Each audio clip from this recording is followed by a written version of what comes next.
ఎల్లకాలం ప్రభుత్వం మీది కాదు, ఎల్లకాలం రోజులు మీయే ఉండవు చంద్రబాబు, అది గుర్తుపెట్టుకో. ఈ మాదిరిగా నువ్వు ఒక్కరివే చేస్తావు అనుకుంటా ఉన్నావు. ఇదే మాదిరిగా కొనసాగితే రాష్ట్రంలో ఒక తప్పుడు సాంప్రదాయానికి నువ్వు నాంది పలుకుతా ఉన్నావు.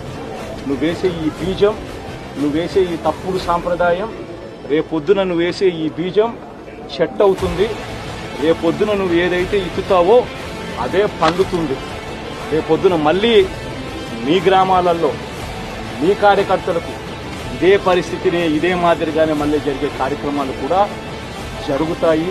అటువంటి తప్పుడు సాంప్రదాయాలు దయచేసి ఇప్పటికన్నా ఆపండి. నాయకులుగా ఉన్న మనలాంటి వాళ్ళం ఇలాంటివి ప్రోత్సహించకూడదు. ఇలాంటివి ఎవరు తప్పు చేసినా తప్పు అని చెప్పే కార్యక్రమం నాయకులుగా మనం చేయాలి. కానీ దగ్గరుండి ఈ మాదిరిగా ప్రోత్సహించడం అతి దుర్మార్గమైన కార్యక్రమం. దయచేసి దీనికి ఫుల్ స్టాప్ పెట్టే కార్యక్రమం ఖచ్చితంగా చేయండి చంద్రబాబు అని చెప్పి సందర్భంగా మరొక్కసారి చంద్రబాబును ఈసారి హెచ్చరిస్తున్నామని కూడా చెప్తా ఉన్నాం. ఈసారి కోరడం లేదు, హెచ్చరిస్తున్నామని కూడా చెప్తా ఉన్నాం. ఇదే మాదిరిగా జరుగుతూ పోతా ఉంటే మాత్రం ఎవరైనా కూడా ఊరుకునే కార్యక్రమం జరగదు. రియాక్షన్ అనేది ఖచ్చితంగా ఉంటుందని కూడా చంద్రబాబు గారు సందర్భంగా